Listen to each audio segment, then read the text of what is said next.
Dans les années 50, après l'incident de Roswell au Nouveau-Mexique, de nombreuses personnes de par le monde ont affirmé être entrées en contact avec des extraterrestres.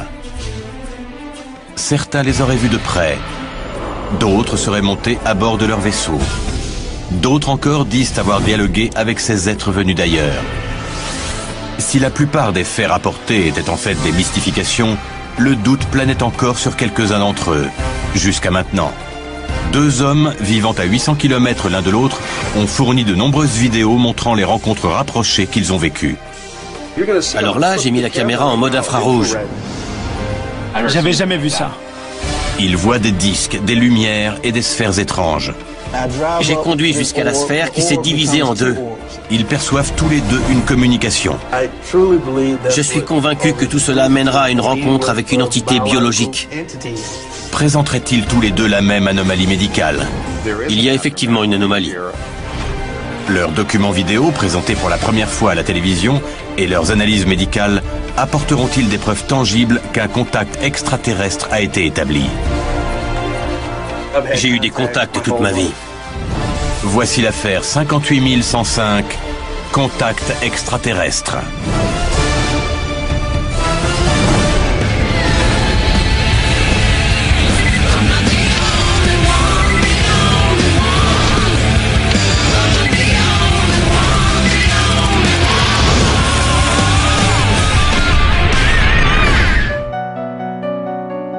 Le 5 septembre 1977, la sonde spatiale Voyager 1 quitte la Terre en direction de Jupiter, Saturne et même au-delà, avec à son bord du matériel technologique de pointe. La sonde transporte également un disque de cuivre recouvert d'or de 30 cm de diamètre, sur lequel sont encodées 115 images, des salutations en 55 langues, des sons naturels de phénomènes atmosphériques, d'océans et de cris d'animaux, sélectionné par une équipe d'astronomes dirigée par Carl Sagan. D'après la NASA, ce disque d'or porte un message de bienvenue pour toute forme de vie que la sonde pourrait croiser sur son chemin. Le disque est accompagné d'instructions visuelles nécessaires à sa lecture et au décodage des images qu'il contient. Il contient également une carte des pulsars indiquant l'emplacement de notre Soleil grâce à un code mathématique. 30 ans plus tard, Voyager 1 transmet encore des données à la Terre. Mais au cours de son voyage de plus de 14 milliards de kilomètres, elle n'a toujours pas rencontré le moindre signe de vie extraterrestre, pour autant que l'on sache.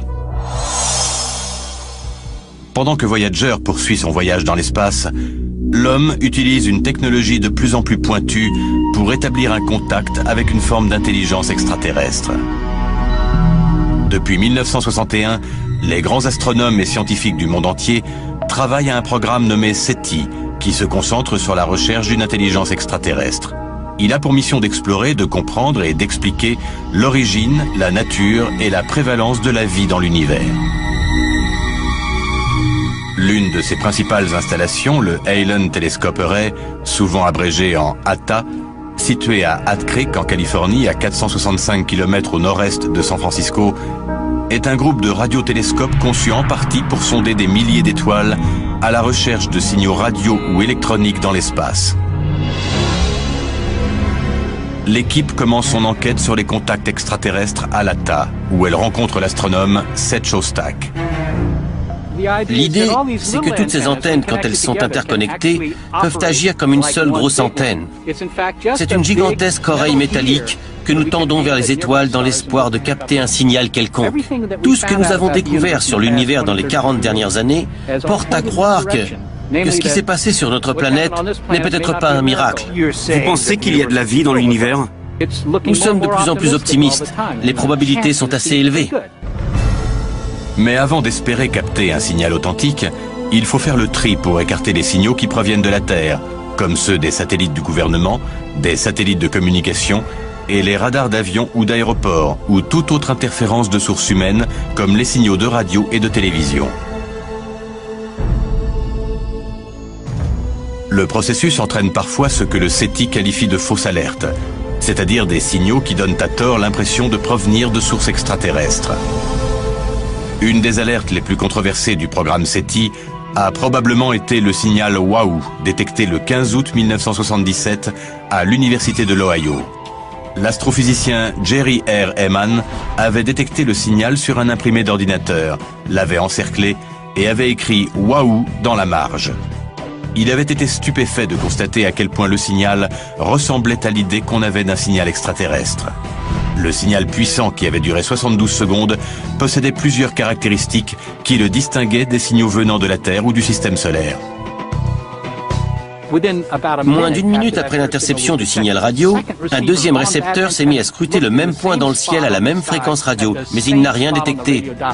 Quand un signal n'est perçu qu'une seule fois, ce n'est pas de la science. Mais la disparition du signal semble pouvoir se justifier. En supposant qu'une balise extraterrestre émette un signal intermittent, il aurait fallu que les télescopes soient pointés sur le point d'origine jusqu'à l'arrivée du signal suivant. Mais les scientifiques n'ont aucune idée de la durée du cycle. Il pourrait donc s'écouler plusieurs minutes, plusieurs heures, plusieurs jours, et même plusieurs années entre chaque signal. Étant donné que les scientifiques du réseau SETI orientent leurs antennes vers des zones d'intérêt qui changent de jour en jour, une transmission peut passer inaperçue. Plusieurs tentatives ont été faites depuis ce jour pour retrouver le signal WAHU, mais sans succès. Et la science attend encore une explication. Il y a des gens qui, comme moi, croient qu'il y a une forme de vie intelligente dans l'espace, et ils y croient assez pour chercher 24 heures sur 24, 7 jours sur 7. Au laboratoire de l'ATA, l'équipe se familiarise avec les méthodes employées par les scientifiques du SETI pour chercher des signes de contact extraterrestre. S'il y a 56 millions de canaux et qu'on les sonde une fois par seconde, on obtient 56 mégaoctets de données à la seconde. Nous avons de nombreux points communs avec Seth Shostak et les gens du SETI. Au fond, nous recherchons la même chose, une preuve qu'on a des voisins dans l'espace. Vous dites qu'ils sont là-haut, et nous qu'ils sont déjà ici. On devrait pouvoir trouver un terrain d'entente. Le réseau comptera bientôt 350 télescopes et outils qui permettront de sonder plus de 10 000 étoiles et de recueillir dans les 20 prochaines années 1000 fois plus de données que n'en ont accumulé à ce jour tous les projets mondiaux combinés.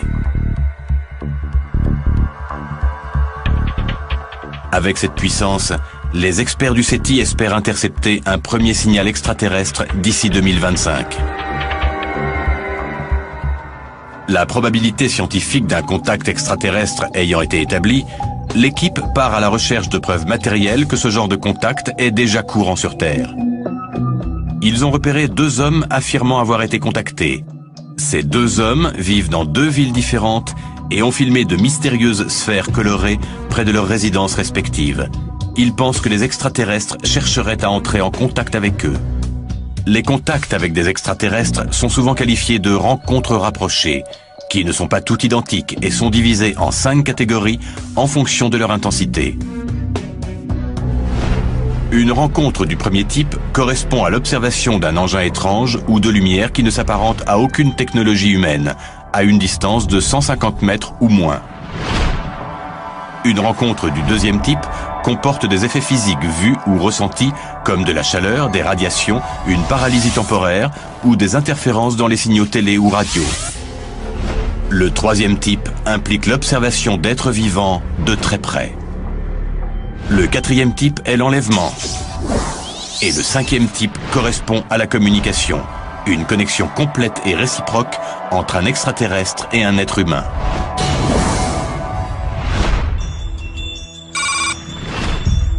Suffolk, en Virginie. C'est ici que vit Terrell Copeland, 25 ans, un ex-membre du corps des marines.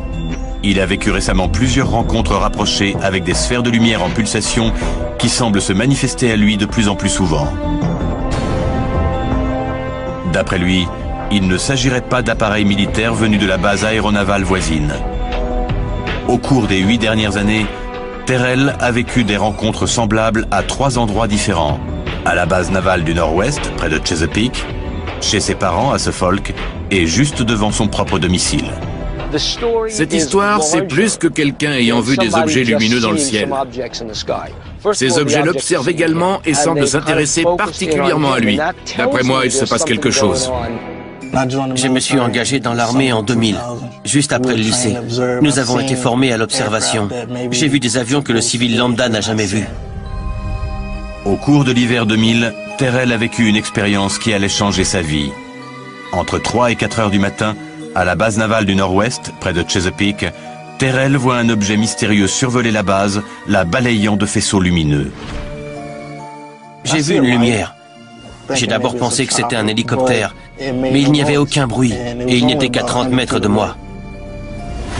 La lumière était d'abord jaune, puis elle a viré au vert fluo. C'était une soucoupe volante. Elle était de forme ovale. Terrell Copeland a fait une rencontre rapprochée du premier type. Une observation directe d'un ovni à moins de 150 mètres. Il n'est pas rare que des observations d'ovnis soient signalées dans la baie de Chesapeake. C'est d'ailleurs dans cette région qu'un ovni a été vu pour la première fois dans l'histoire des États-Unis, fait rapporter dans une lettre envoyée à Thomas Jefferson en 1813. Le 31 juillet 1813, Edward Hansford, propriétaire de la Washington Tavern à Portsmouth en Virginie, déclare avoir vu ce jour-là, je cite, « une boule de feu aussi grande que le soleil et qui changeait de forme au fur et à mesure qu'elle montait ou descendait ». On ignore si le président Jefferson a jamais eu connaissance de cette lettre. Mais cette dernière existe bel et bien et reste le témoignage de l'existence de phénomènes étranges dans cette zone. Depuis 2 siècles, la zone fourmille d'activités de ce genre. D'ailleurs, pour 2005 et 2006, on compte 12 rapports d'observation. Le 29 janvier 2006, le journal local, le Virginian Pilot, mentionnait des objets volants en formation au-dessus de Virginia Beach, effectuant des changements brusques de direction. Le journal mentionnait également qu'on avait signalé des formes volumineuses et brillantes survolant Suffolk. Dans la plupart des cas, il s'agissait d'observations lointaines. Mais Terrell Copeland, lui, a pu observer les objets de beaucoup plus près. Pour lui, il ne fait aucun doute que ces engins ne sont pas de conception humaine. Quand avez-vous commencé à penser que cette technologie venait d'ailleurs? Ma première observation remonte à 2005. La seconde rencontre de Terrell a lieu sur une période de 3 jours, à la fin du mois d'octobre 2005, près du domicile de ses parents à Suffolk. Le 27 octobre, aux alentours de 19 h, il voit une sphère bleue qui se déplace dans le ciel. Il est certain qu'il ne s'agit ni d'une planète ni d'une étoile. Quand la sphère réapparaît 2 nuits plus tard, le 29 octobre, il tente de la suivre. J'ai tenté de la suivre en voiture. Je voulais savoir ce que c'était, mais elle a disparu. La 3e nuit, soit le 31 octobre vers 23 h, l'objet réapparaît en pleine nuit. Cette fois, Terrell est prêt. Il prend sa voiture et suit l'objet jusqu'à un centre commercial désert. Ce qui se produit ensuite le laisse en état de choc. La sphère s'est divisée en 2 sphères. Quand elle est passée au-dessus de moi, j'ai pu constater que l'objet était plus gros que le centre commercial où je me trouvais.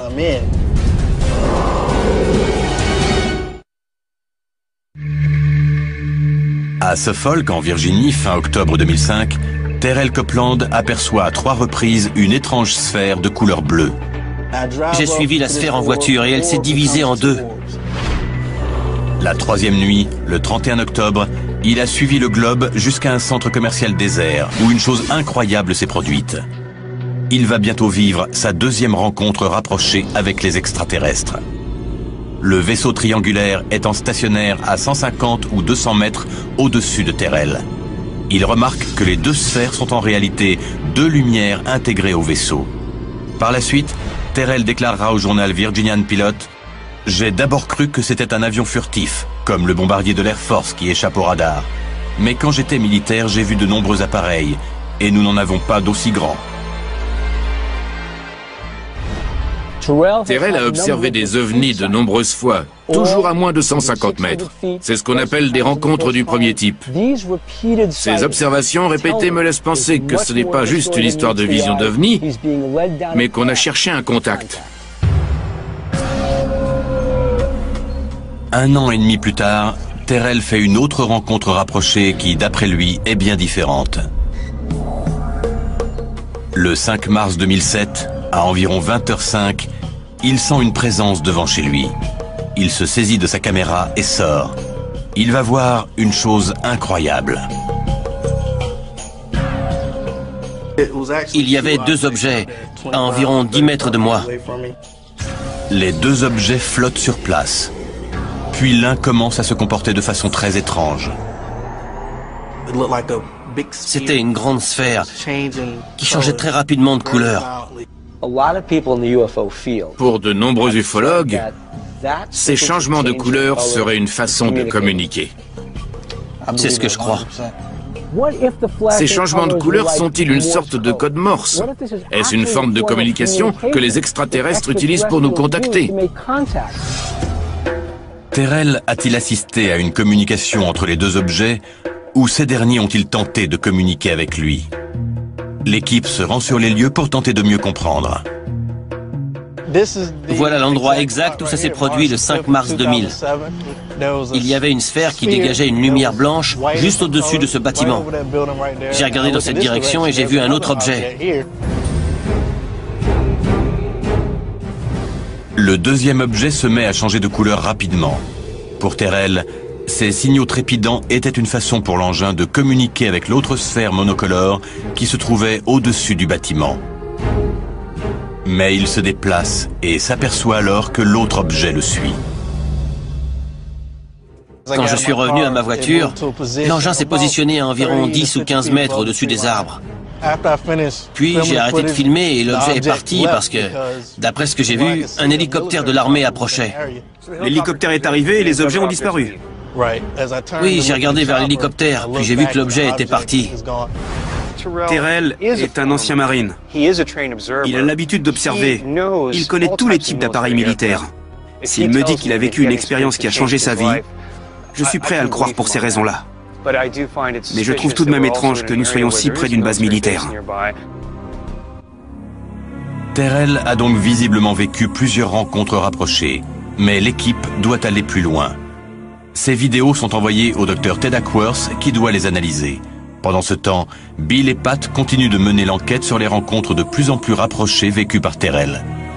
Après avoir filmé ces rencontres en mars 2007, Terrell reçoit la visite d'un étrange individu. Cette personne n'a pas parlé des vidéos tout de suite. Il semblait s'intéresser à moi. Il m'a dit qu'il travaillait pour l'armée et il m'a posé une drôle de question. Il m'a demandé si j'étais prêt à entendre la vérité. J'ai dit « oui, bien sûr ». Alors il m'a dit qu'il connaissait personnellement les extraterrestres. Après cette longue conversation, je me suis assoupi en lisant un livre. Puis j'ai été réveillé par quelqu'un qui essayait d'entrer chez moi. Mon premier réflexe a été de me lever et de prendre mon arme. J'ai entendu distinctement une voix me dire que je n'avais pas besoin de prendre cette arme. Je sentais le livre dans ma main. Je sentais que j'étais assis dans le canapé, mais j'étais incapable de bouger. Quand j'ai enfin pu bouger mes membres, j'ai ouvert la porte, mais personne n'était là. Après avoir parlé avec cette personne, j'ai vécu quelque chose que je n'aurais jamais cru vivre. Ce qu'on appelle un épisode de temps manquant. Cette nuit-là et la nuit suivante, je me suis réveillé à 3h08 du matin. Je ne me souviens pas d'avoir fait un cauchemar. Je me suis levé tout de suite et l'instant d'après mon réveil indiquait 5h30, l'heure à laquelle je me lève d'habitude. Il n'est pas rare que des personnes ayant été enlevées ou simplement contactées par des extraterrestres signalent des épisodes de temps manquants. Ces personnes affirment se trouver dans un endroit au moment de l'événement et se retrouver ensuite ailleurs sans comprendre ce qui s'est passé entre-temps. Une paralysie temporaire est un indicateur de rencontre rapprochée du deuxième type. Un laps de temps manquant est signe d'un enlèvement par des extraterrestres, ce qu'on nomme rencontre du quatrième type. Était-il sur le point de communiquer avec eux? Ce que je crains, c'est qu'une personne un peu bizarre ait contacté Terrell et lui ait mis des idées en tête. Donc cette personne vous a contacté et vous a présenté le contact entre les humains et les extraterrestres comme un but ultime. J'ai le sentiment qu'on vous a recruté. Il y a une branche du gouvernement qui vous a recruté. Et je crois que vous êtes un hybride entre un humain et un extraterrestre. Bien que la notion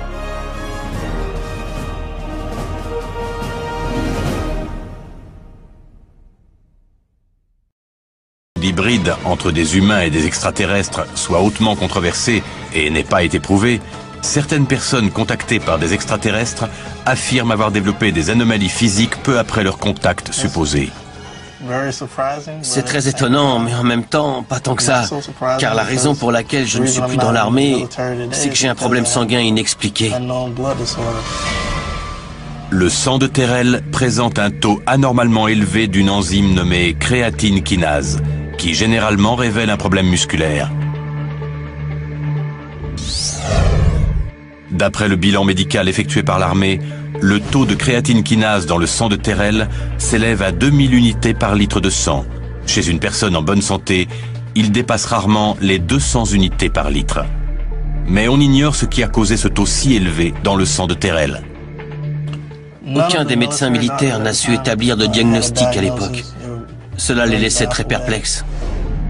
Les médecins militaires n'ayant pu trouver la cause du taux élevé de cette enzyme, Terrell a été démis de ses fonctions après seulement 2 ans de service, peu de temps après ses dernières observations d'OVNI.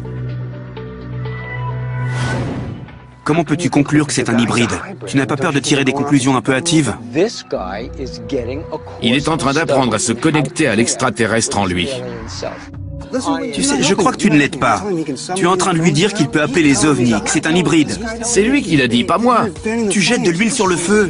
On a vu la vidéo, tu l'as vu toi aussi.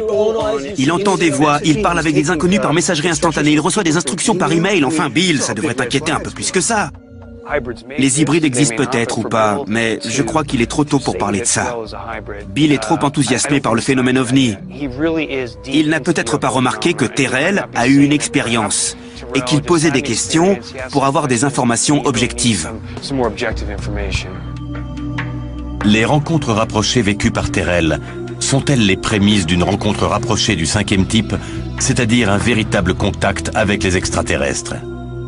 L'équipe conclut qu'elle doit analyser encore les vidéos de Terrell et trouver une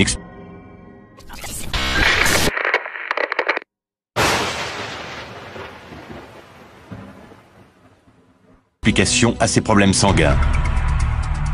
L'équipe poursuit son enquête, tandis que Terrell passe une batterie de tests visant à savoir quels effets inconnus peut induire son anomalie sanguine. Cette vidéo prise par Michael Lee Hill de Cleveland dans l'Ohio sur les eaux du lac Erie serait-elle une autre tentative de contact par les extraterrestres? Et quels sont ses points communs avec la vidéo prise par Terrell Copeland à 800 km de là? Ce que nous voyons ici a les mêmes caractéristiques de vol que d'autres objets que nous avons vus ailleurs. L'équipe enquête actuellement sur le cas de Terrell Copeland. Celui-ci a filmé 2 ovnis qui auraient essayé d'entrer en contact avec lui. Peu après, il a reçu la visite d'un étrange individu et a vécu une expérience de temps manquant. L'équipe pense que tout cela est le signe d'un premier contact avec les extraterrestres. Mais les histoires de contact extraterrestre ne datent pas d'hier. Certaines se seraient déroulées il y a plusieurs siècles. En 1758, le Suédois Emanuel Swedenborg publie Des terres dans notre monde solaire, où il narre ses voyages extraterrestres. Il y affirme avoir voyagé à travers le système solaire et avoir vu des êtres vivants sur Saturne, Mars, Vénus et de nombreuses autres planètes. Il est intéressant de noter que ces voyages ne l'auraient mené que jusqu'à Saturne, la plus éloignée des planètes connues à l'époque. En 1900, Théodore Fournoy, professeur de psychophysiologie à l'Université de Genève, a rapporté le récit d'Helen Smith, une médium qui affirmait avoir visité Mars. Durant une séance, le 22 août 1897, elle a écrit cette phrase en langue soi-disant martienne, un langage qu'elle pouvait aussi parler.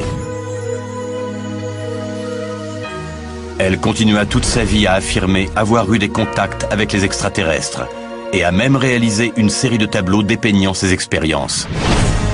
À partir du XXe siècle, on recueille pour la première fois des témoignages de visites extraterrestres sur Terre.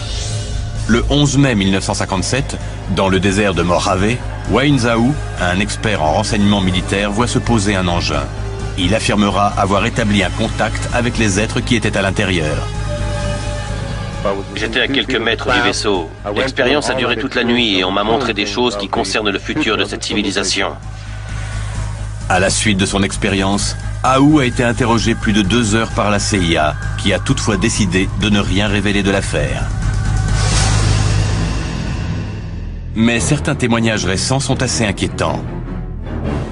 1983, Yorktown, dans l'État de New York. Une nuit, un ingénieur nommé John Falk aurait vu une masse sombre flotter au-dessus du nouveau réservoir de Croton Falls. L'objet aurait balayé le réservoir d'un rayon laser rouge, puis s'apercevant de la présence de Falk, il aurait émis un éclair de lumière blanche aveuglante. Il se réveille le lendemain matin sur le sol. En 1997, à Rancho Santa Fe, en Californie, les membres de la tristement célèbre secte Les Portes du Paradis soutiennent qu'ils sont en contact avec un vaisseau caché dans la queue de la comète Hale-Bopp et que la seule façon de survivre à la destruction de la Terre est de se suicider pour permettre à leur âme d'aller rejoindre ce vaisseau. Les allégations de contact extraterrestre ont évolué au fil des siècles, passant de communication et de visites pacifiques à des contacts violents et terrifiants. Mais quelle est la raison de cette évolution? Les rencontres récentes ne présentent-elles aucun danger ou annoncent-elles autre chose? L'équipe va à présent enquêter sur les dires d'un deuxième contacté. Cleveland, dans l'Ohio. Michael Lee Hill est un musicien âgé de 39 ans qui va souvent chercher l'inspiration sur les bords du lac Erie.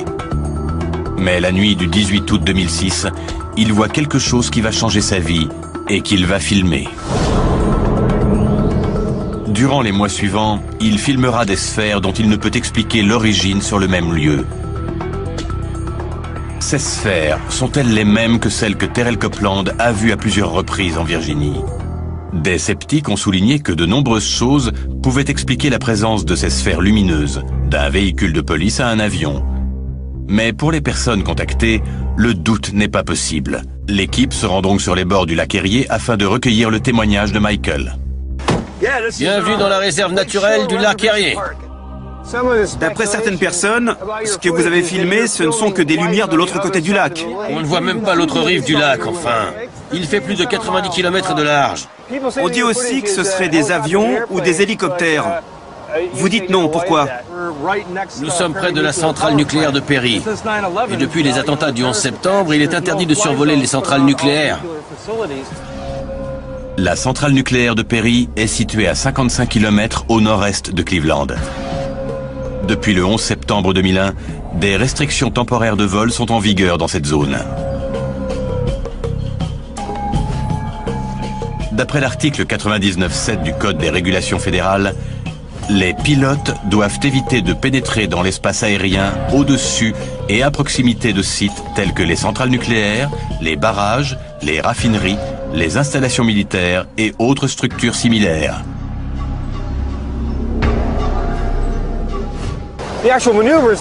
Ces objets ne bougent pas comme des aéronefs ordinaires, c'est ça? En effet, ils flottent.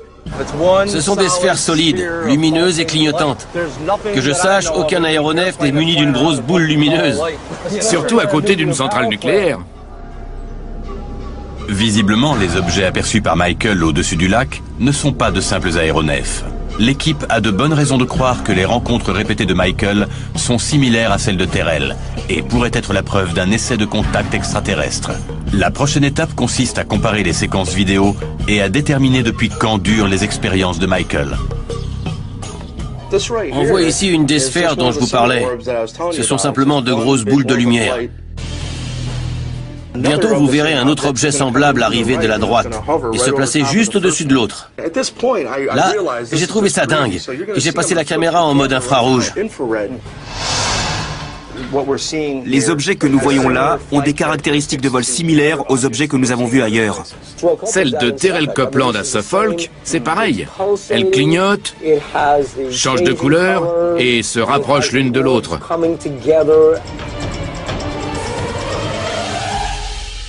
Après cette rencontre, Michael a remarqué que l'activité au-dessus du lac s'était interrompue pendant près d'1 an. En septembre 2007, il a filmé de nouvelles séquences que l'équipe va à présent visionner pour la première fois. Ces objets ont volé dans un sens et dans l'autre juste devant moi pendant 1h30. Parfois, ils semblaient s'éteindre et je ne les voyais plus. Puis, ils réapparaissaient et devenaient très brillants.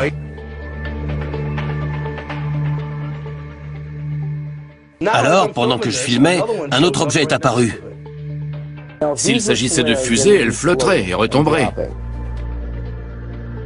Cette nuit-là, il y avait une très belle lune d'automne orangée. Et les objets sont apparus sous la lune. J'ai peur que le deuxième objet ne soit qu'une image fantôme dans la caméra. Une fois l'image cadrée, je jetai un coup d'œil. Toujours avec vos jumelles. Les images filmées par Michael sont impressionnantes à cause de la taille du lac et aussi parce que cette zone est interdite de survol. Cette région est déserte sur une centaine de kilomètres. Tout cela rend les lumières enregistrées par Michael Lee tout à fait remarquables. Mais ces objets sont-ils nouveaux ou bien ont-ils été déjà aperçus quelque part? Le 4 mars 1988, le quotidien Le Cleveland Plain Dealer rapporte que Sheila Baker aurait vu plusieurs petits objets triangulaires sortir brusquement d'un énorme objet gris métallique en forme de ballon de football américain qui descendait sur le lac Erie. Les gardes-côtes auraient eux aussi assisté à l'événement. Il est écrit dans leur rapport que de plus petits objets auraient commencé à flotter près de la zone où le gros engin s'était posé. Il semblait explorer les environs. À ce jour, cet événement demeure inexpliqué. La description de ces objets approchant du lac Erie rappelle étrangement ce que Michael a filmé le 18 août 2006. Les expériences de Michael datent de bien plus longtemps que ne l'imaginait l'équipe. J'ai eu des contacts toute ma vie. Serait-il face à un contacté de niveau 5?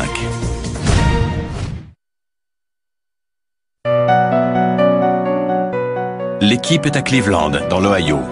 Ils viennent de voir les vidéos prises par Michael Lee, où l'on voit d'étranges objets flotter au-dessus du lac Erie. Ce genre de sphère a déjà été vu auparavant.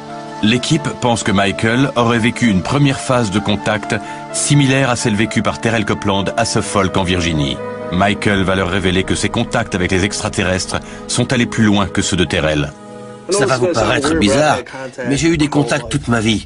J'ai des souvenirs de ceux que l'on nomme aujourd'hui des gris. Un matin, alors que je me préparais, j'ai vu du sang sur le plancher. J'ai nettoyé et j'ai continué ce que j'étais en train de faire. Je me suis brossé les dents et quand j'ai regardé par terre, j'ai vu qu'il y avait encore plus de sang. Pourtant, je n'avais aucune blessure ou autre. Quelques jours plus tard, je me suis réveillé et il y avait des êtres en train de m'opérer. J'étais attaché sur un lit et j'ai dit à l'être qui se trouvait à ma droite, « Je suis éveillé, conscient, je sais ce que vous faites, et ça fait mal. » Avez-vous eu d'autres contacts par la suite? Oui, il m'est arrivé un truc bizarre. Un soir, je suis sorti de chez moi par la porte de derrière, et il y avait un truc qui flottait en l'air, 2 sphères reliées par une barre horizontale. Chaque sphère ressemblait à une boule de plasma. Ces sphères que Michael a observées devant chez lui sont-elles les mêmes que celles vues par Terrell? J'ai suivi cette sphère en voiture et elle s'est divisée en 2 sphères. On a déjà entendu cette histoire. Oui. On nous a décrit des objets luminescents qui ne projettent pas réellement de lumière. La lumière en émane, elle est dedans. D'après vous, ces objets que vous avez vus auraient été envoyés pour entrer en contact avec vous et vous servir de guide. Je sais qu'ils savaient que je les filmais. Je crois vraiment être en contact avec une entité supérieure. Et ne pas l'écouter serait la chose la plus idiote que je pourrais faire. C'est un cas extrêmement intéressant. Il a connu les 5 niveaux de rencontres rapprochées, de la simple observation au véritable contact extraterrestre. Maintenant qu'elle a en main les vidéos de Terrell et de Michael, l'équipe peut les comparer afin de déterminer s'il existe un lien entre ces 2 contactés.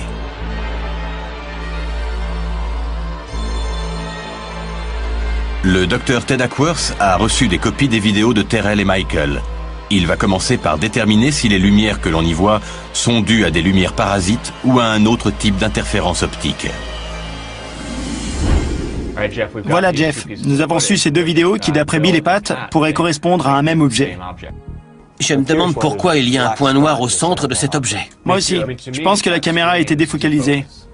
Si une des caméras est mal focalisée, 3 lumières peuvent sembler en être une seule. Dans ce cas, le contour de la lumière ou des lumières paraît flou et il peut s'avérer difficile de déterminer la taille ou la forme des objets. S'agit-il d'une aberration chromatique due aux composants électroniques de la caméra? Regarde, les objets ont des halos rouges. L'aberration chromatique est imputable au fait que les lentilles de mauvaise qualité d'une caméra ne peuvent concentrer qu'une seule couleur à la fois en un même point, ce qui donne des halos lumineux, des couleurs qui bavent et des images floues. S'il s'agissait d'une réflexion interne, les objets clignoteraient tous avec la même régularité. Mais ça semble pas être le cas ici. On élimine cette possibilité? Oui, on peut. Ces ovnis supposés ont-ils des traits communs avec des lumières conventionnelles? On ne dirait pas une lumière incandescente, ni aucune lumière créée par l'homme. C'est du jamais vu en imagerie. Je sais pas ce que c'est. D'après leur façon de se déplacer et de flotter, ces lumières ne sont ni des comètes ni des météorites, et elles ne ressemblent en rien aux lumières dont doivent être munis les aéronefs. Les couleurs changeantes et le clignotement ne correspondent à aucun véhicule de police ou de l'armée. Je ne sais pas si on pourra un jour donner une explication définitive. Ces sphères vues à 800 km l'une de l'autre seraient-elles le même objet ou groupe d'objets? Au début de la vidéo de Terrell Copeland, on ne voit qu'un seul point. Et c'est à peu près la même chose sur celle de Michael Lee Hill. Quand on les compare côte à côte, on constate clairement qu'il y a sur les vidéos de Terrell et de Michael une seule sphère lumineuse. Leur apparence et leurs mouvements sont foncièrement les mêmes, mais les conditions de tournage et le maniement de la caméra sont si différents qu'il devient difficile de pousser plus loin la comparaison. Je crois discerner aussi ici un halo coloré et peut-être le même effet de défocalisation. Ces séquences contiennent si peu d'informations que même en les traitant avec un équipement de pointe, nous n'aurons pas assez de données pour déterminer avec certitude la nature de ces objets. En fait, il est très difficile d'obtenir des images de qualité avec des caméras courantes dans de telles conditions. L'équipe doit à présent comparer les expériences de Terrell et Michael sous un autre angle et opte pour l'aspect le plus scientifique qu'il leur reste, les conditions sanguines de Michael. L'équipe fait venir Terrell et Michael à Boston, afin de déterminer une fois pour toutes s'il existe un lien entre ces deux prétendus contactés. On lance les tests. Il y a en effet une anomalie. Et l'analyse finale révèle des similitudes remarquables. On dirait bien que vous avez trouvé ce que vous cherchiez. Après avoir enquêté sur les déclarations de deux personnes contactées, Terrell Copeland de Suffolk en Virginie et Michael Lee Hill de Cleveland dans l'Ohio, l'équipe se retrouve à Boston pour la phase finale de leurs investigations. L'équipe se sépare en deux groupes afin d'emmener les sujets à l'hôpital. Terrell devra subir une batterie d'examens complets dirigée par un des plus grands experts dans le domaine cardio-pulmonaire, le docteur David Sistrom. Nous sommes à l'hôpital général du Massachusetts avec le docteur David Sistrom, directeur du laboratoire de recherche en soins cardio-pulmonaires. Par le passé, on a détecté dans le sang de Terrell une élévation anormale du taux d'enzyme créatine kinase, un trouble rare habituellement lié à un problème musculaire. Mais quel lien cela a-t-il avec les contacts extraterrestres? L'équipe cherche à savoir si le taux de cette enzyme est encore élevé dans le sang de Terrell et, le cas échéant, à obtenir une explication, chose que les médecins militaires n'ont pas pu fournir. Le docteur Sistrom a établi une série de tests dans ce but précis. Ce test en particulier permet de déterminer si vous êtes normal ou non par rapport aux personnes de votre âge et de votre corpulence. Bien souvent, dans les cas de troubles musculaires, cardiaques ou pulmonaires, on ne détecte les anomalies qu'au cours d'un test d'effort. Nous pousserons Terrell au maximum de son endurance et on espère avoir des réponses sur lesquelles on pourra travailler.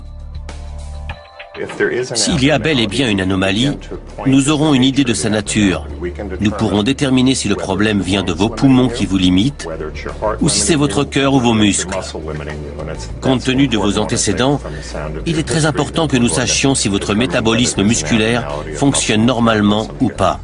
Pendant que Terrell passe ses tests, Michael arrive. Il va subir une prise de sang en vue d'une analyse complète. Juste avant d'enquêter sur votre cas à Cleveland, nous sommes allés à Suffolk parler à un jeune ex-marine qui a lui aussi observé des ovnis. Et la vidéo que nous avons vue est similaire à la vôtre. Cependant, Terrell, l'autre personne, a une anomalie sanguine rare. Étant donné vos observations fréquentes d'OVNI et vos contacts, nous pensons que vous pouvez avoir un genre d'anomalie sanguine. Nous allons faire analyser le sang de Michael Lee. S'il présente un taux élevé d'enzyme créatine kinase, ça pourrait être la clé de cette affaire. Ce qui est intéressant, c'est que la concentration de créatine kinase est encore élevée aujourd'hui dans votre sang. C'est très inhabituel que le niveau n'ait pas baissé au bout de près de 7 ans. Normalement, une élévation de la créatine kinase est un signe de blessure musculaire. Le fait que cette élévation ait persisté aussi longtemps laisse croire que le problème serait ailleurs. En analysant le sang de ce patient et celui de Terrell Copeland, avez-vous trouvé des éléments communs ou des différences? Il y avait un indicateur d'inflammation générale, pas spécifiquement musculaire, qui était anormalement élevé. Les tests indiquent que le sang de Terrell et de Michael présente un niveau élevé de cette enzyme. Rien ne me permet de pousser plus loin la comparaison. Même si le docteur refuse de spéculer sur les liens possibles du taux anormalement élevé de l'enzyme créatine kinase dans les deux échantillons de sang, ou d'où vient cette anomalie, il n'en reste pas moins que Terrell et Michael ont en commun un niveau élevé d'enzymes dans leur sang. Maintenant qu'elle possède ces résultats surprenants, l'équipe décide qu'il est temps de réunir les deux hommes pour la première fois. Vous avez tous les deux été non pas enlevés, mais contactés par des extraterrestres. C'est très particulier. J'ai vu des engins de toutes les formes et de toutes les tailles. Et souvent, sans forcément les entendre, je sais qu'ils sont là parce que je ressens leur énergie. Je pense que c'est une forme de communication. Ils se rapprochent de plus en plus chaque année. Je suis convaincu que tout cela mènera à une rencontre avec une entité biologique. Je ne doute absolument pas que quelque chose communique avec moi, parce qu'à un certain stade, tout doute est balayé. Maintenant que Terrell et Michael savent qu'ils ont vécu des expériences de contact similaires, l'équipe leur révèle les résultats stupéfiants de leurs tests. Nous avons trouvé quelque chose de très intéressant. Vous avez tous les deux un niveau très élevé de créatine kinase dans votre sang. Terrell, suite au test cardio-pulmonaire, le Dr Systrom pense que ce taux élevé est directement lié à votre état musculaire. Pour vous, Michael, il n'avait pas fait assez d'analyses pour savoir à quoi ce taux élevé d'enzymes pouvait être lié. Mais d'après le docteur, elle serait systémique. Il se pourrait que votre sang partage un trait physiologique rare avec celui de Terrell. Ne venez-vous pas de le prouver? Ce que ça nous apprend, c'est que si nous devions faire passer des tests médicaux à d'autres contactés, nous devrions rechercher cette même caractéristique, qui semble commune à un certain niveau de contact. Bill, ce qui serait intéressant, ce serait de pouvoir vérifier sur une douzaine, ou même 2 douzaines de personnes enlevées, s'ils présentent cette même anomalie sanguine. C'est d'ailleurs assez simple, une prise de sang suffit. Je serais curieux de savoir si on retrouverait la même caractéristique chez ces 12 ou 24 personnes. Ce serait assez convaincant. Savoir que nous avons vécu les mêmes expériences et que nous partageons la même condition sanguine, c'est phénoménal. Il y a des liens très intéressants entre les cas de Michael et de Terrell. Mais je ne sais pas si ces gars ont seulement vu des ovnis ou s'ils ont réellement établi un contact avec les extraterrestres. Certaines séquences vidéo présentaient des similitudes. Il se peut qu'ils observaient la même chose. Pour ce qui est des tests sanguins, nous avons réalisé tout un ensemble d'analyses et la seule chose inhabituelle que l'on retrouvait dans les 2 échantillons, c'était cette enzyme. Il y a forcément un rapport entre eux, puisqu'ils ont tous les deux un niveau d'enzyme créatine élevé et qu'ils ont observé les mêmes phénomènes. Je pense que malgré l'analyse exhaustive effectuée, nous n'avons pas établi de lien prouvé. Dans les 2 cas, il semble y avoir autre chose. Quelque chose sous la surface, et il faut parfois savoir se contenter de ça. Les vraies réponses se trouvent dans la quête et non dans la solution. Aujourd'hui encore, Voyager 1 poursuit son chemin dans l'espace, portant avec elle la preuve de notre existence.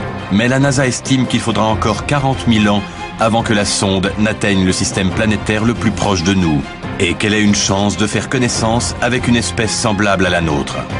Pendant ce temps sur la Terre, de plus en plus d'êtres humains affirment avoir été contactés, au point que certains se demandent si le premier contact n'aurait pas déjà eu lieu.